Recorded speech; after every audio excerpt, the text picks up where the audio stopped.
Assalamualaikum warahmatullahi wabarakatuh. Di sini saya akan menjelaskan sebelumnya saya dari kelompok saya sendiri Linda Chandra Diana NP36, Ahmad Faiz NP47 dan Nuri Syafira NP48. Nah, di sini saya akan menjelaskan teori 1 basis data lanjut, yaitu review basis data 1.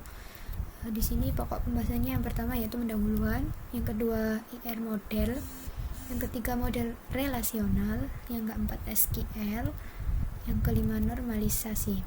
Yang pertama yaitu pendahuluan.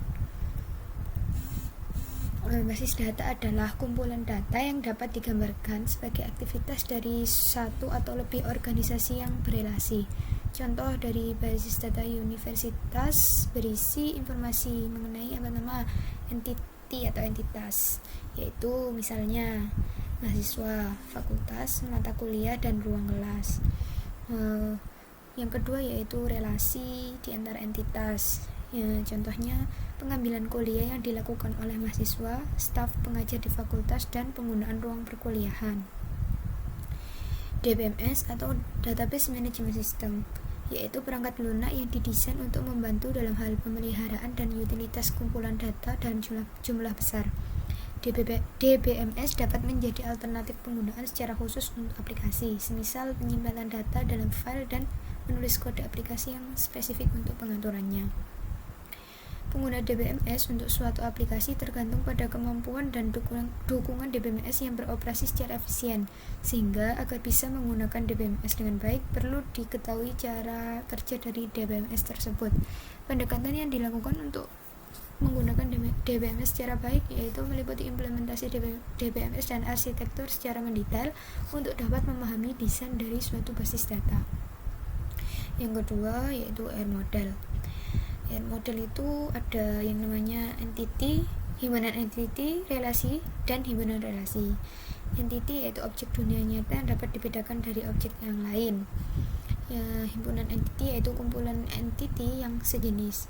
Relasi yaitu asosiasi atau hubungan di antara dua atau lebih entity. Kalau himpunan relasi itu himpunan dari relasi-relasi yang sejenis. Nah, himpunan entity yang sama dapat berpartisipasi dalam himpunan relasi yang berbeda atau mempunyai peran yang berbeda dalam suatu himpunan yang sama. Nah, contohnya sebagai berikut. Contoh relasinya work-in. Entitasnya yaitu employee dan departemen.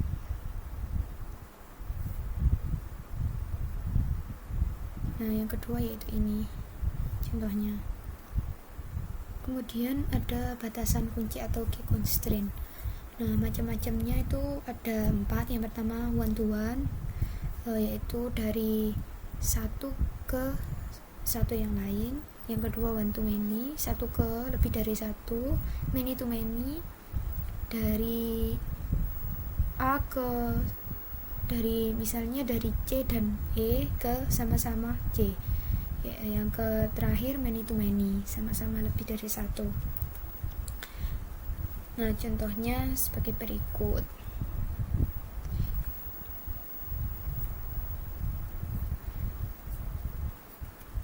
Yang kedua, batasan partisipasi atau participation constraint. Contohnya sebagai berikut. Yang ketiga, entity lemah atau weak entity. Nah, di sini menunjukkan entity lemah.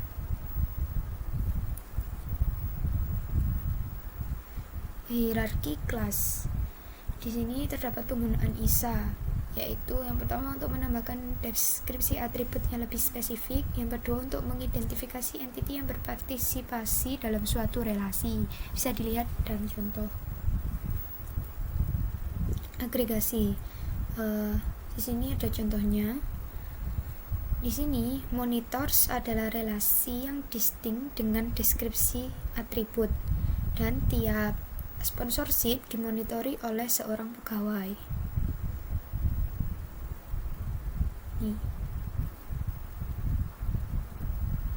Model relasional. Nah, basis data relasional adalah himpunan relasi. Suatu relasi adalah himpunan kolom atau tuple yang barisnya bersifat unik atau distinct. Instance yaitu tabel dengan baris dan kolom.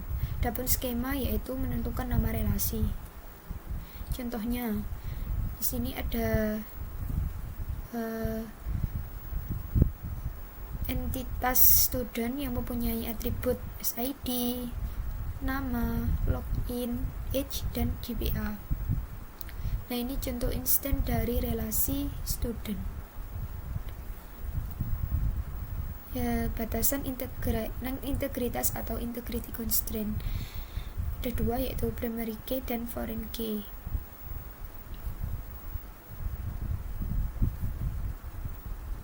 Nah, kalau primary key itu sebuah kunci dari yang dimiliki oleh atribut di suatu entitas. Nah, kalau foreign key itu primary key yang dimiliki suatu entitas tapi nyambung di entitas yang lain.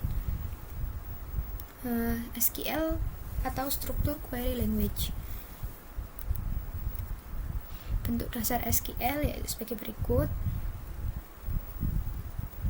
Untuk sintaksis query SQL dasar ada from, select, kualifikasi, klausa where, kata kunci distinct, dan nested query.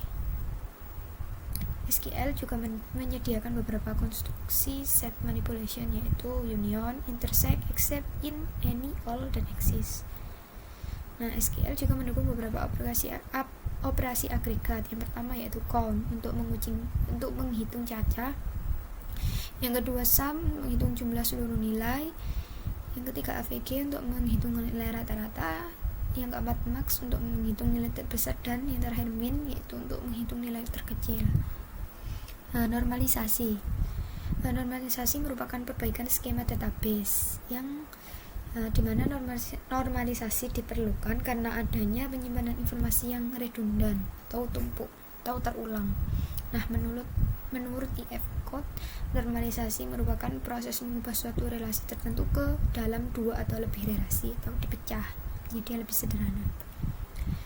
Nah, yang pertama yaitu bentuk normal 1NF. Jika bentuk normal pertama, jika dan hanya jika setiap atribut bernilai tunggal untuk setiap atribut bernilai tunggal untuk setiap baris. Nah, bisa dilihat ini contohnya sebelum atau tabel aslinya. Nah, kemudian dinormalisasi bentuk 1F seperti berikut. Dimana di sini terjadi redundan antara NIP 024 yaitu hobinya, kemudian di sini dipecah. Nah, sama di NIP 025 juga terjadi redundan punya dua hobi terus dipecah. Nah, yang kedua yaitu bentuk normal kedua atau 2NF. Jika berada dalam normal pertama dan setiap atribut bukan kunci memiliki ketergantungan sepenuhnya terhadap primary key. Ini sebelum dinormalisasi. Nah, ini bentuk normal keduanya.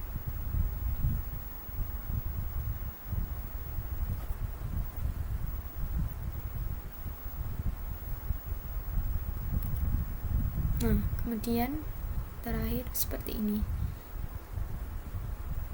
Di sini dia dinormalisasi berdasarkan kesamaan nama. Jadi paling di sini kan double nipnya, namanya, terus disederhanakan jadi kayak gini, terus disederhanakan lagi seperti tabel 5. Yang terakhir yaitu bentuk normal ketiga atau 3NF. Jika berada dalam normal kedua dan setiap atribut bukan kunci tidak memiliki ketergantungan transitif terhadap primary key. Ini tabel awalnya, terus diubah ke bentuk ketiga, terus yang terakhir jadi seperti ini. Nah, sebelum diubah paling yang sederhana, di sini dia menyamakan antara kode proyek dan nama. Kemudian disederhanakan lagi nama-nama yang sama berdasarkan kode proyek, jadikan satu, dan kemudian alamatnya juga sama, terus dijadikan satu seperti di gambar tabel 8. Nah, untuk ringkasannya, Basis data merupakan kumpulan data yang dapat digambarkan sebagai aktivitas dari satu atau lebih organisasi yang berrelasi. Kemudian database management system atau DBMS merupakan perangkat lunak yang didesain untuk membantu dalam hal pemeliharaan dan utilitas kumpulan data dalam jumlah besar. Pada IR model, gambaran dunia nyata diistilahkan dalam objek dan relasinya dan digunakan untuk mengembangkan inisial dari desain basis data. Kelebihan dari model relasional adalah kesederhanaannya dalam melakukan query atas data. Query dapat ditulis secara intuitif dan DBMS bertanggung jawab untuk mengevaluasi secara efisien. Batasan integrasi dalam suatu kondisi yang harus bernilai benar untuk suatu instan dalam basis data.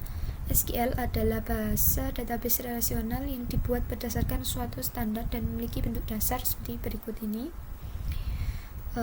Normalisasi adalah perbaikan dari skema database yang dibuat dengan tujuan untuk menghindari penyimpanan informasi yang redundan atau bertumpuk. Nah, sekian, terima kasih. Assalamualaikum warahmatullahi wabarakatuh.